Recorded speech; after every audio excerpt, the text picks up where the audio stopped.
So we've got all of the bronze crons over here, ready and lined up for the next game, which this one's Kill Team Fight, which I didn't mention. All the guys are armed as they were in the previous video, which is at the end of the thingy. So we've got, then we're moving on to the Astra Miliatarum deployment, where we've got the sniper, we've got Rorschach, we've got Jenkins, Jenkins, New Johnson, we've got Hermes, we've got Pmore over here, ready to advance at the Necrons. We'll see who gets the first turn. So at the end of the Astra Militarum turn, everyone advanced up, except these two, who shot this guy, and as you can see, he still stood up. He did very well. These guys missed, even with all their benefits of telescopic sights, red dots and all the rest of it. They still missed. The plucky Necron. We'll move on to Necron's turn 1. Harder for you to hit me. Yeah. So a rather bold Necron move. Everyone advance through terrain as they can with their special phase shifter thingamabobs. This guy's the closest, I would argue. And we've got these guys who he ran through the building, as Necrons sometimes do. We'll see what happens in Astra Militarum's turn. So at the end of my turn, these guys stood still. These guys moved, walking. He walked and he shot at this guy here.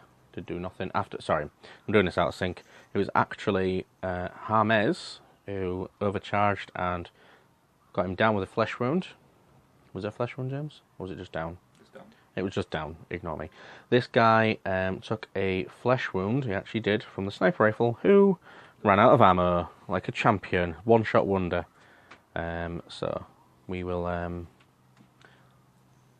so everyone moved, even Jenkins over here, Johnson over here, shot these guys and missed, so he's open up for fire by these two Necrons.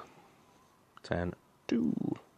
So at the end of the Necron turn, they phased through this wall, and shot at Johnson, who is now pinned, but not wounded. And we've got this guy who's now still pinned. Hold on.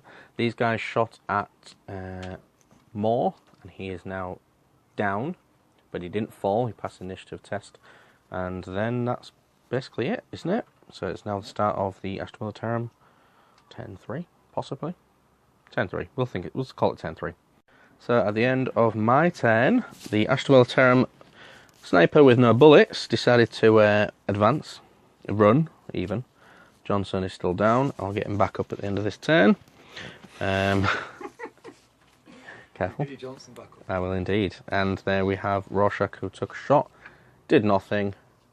Jenkins shot, didn't hit. Hermes actually took a fighter and pinned him. He didn't get him down, did he? And he ran out of ammo. So that'll be hilarious. So what's he going to do now from up here? And then we've still got a downed fighter over here, which I need to see if I can recover. We'll see how that goes. At the end of the Necron turn, a lot of people moved up. And these guys moved up and shot at Johnson.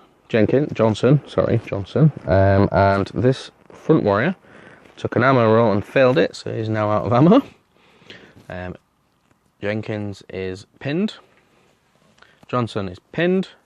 Sergeant Rorschach is pinned.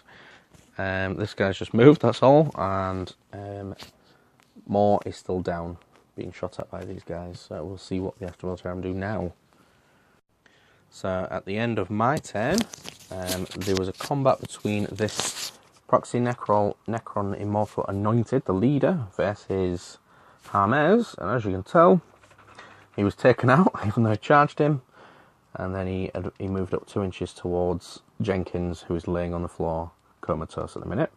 We'll be standing back up in a sec. These guys all moved up in the hopes to get a better shot at these guys, and completely missed. And then Moore is still down, so that's a nothing. So basically this is very uneventful. No shot, every shot was fired, and then nothing happened, and one guy died in combat.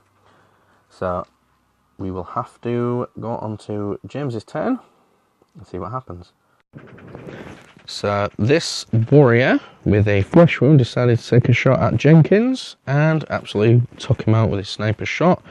These guys advanced, no they didn't, they ran all the way up here from over there to ready to get into the fight. There was charging going on and the fight happened over there and took out one of my took Johnson out, and these guys are left in combat ready to fight for the next turn.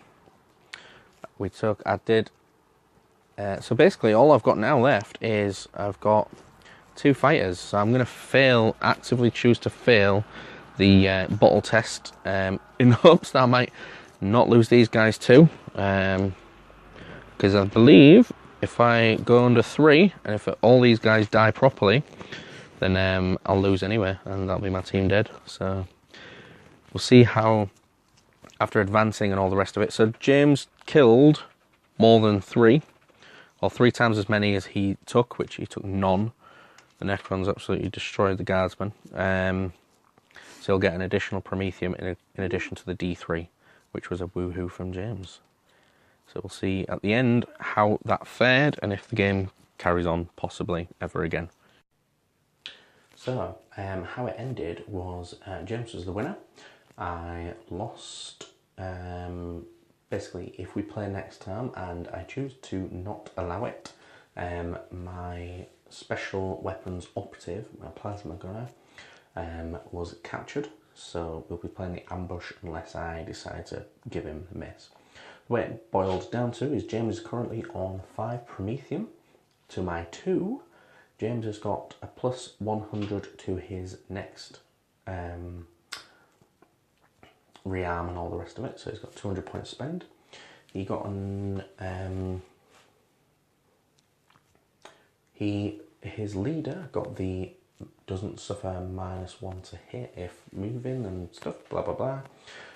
My leader advanced with the scavengers, so I'll have 150 points spend each time, which is going to help me out hopefully. I also advanced with Armez. I can't remember what he does now. I'll have to let you know, but basically he advanced as well instead of dying. And we are, so there's basically just one of my dudes which has been captured, which is not good. So that's how the game ended. Let me know what you thought of it, if it was good or bad. If he was rooting for the Necrons, like I know some of you was. And hopefully, I don't know how long we'll play this game for. We'll see. That's basically it. So tune in next time.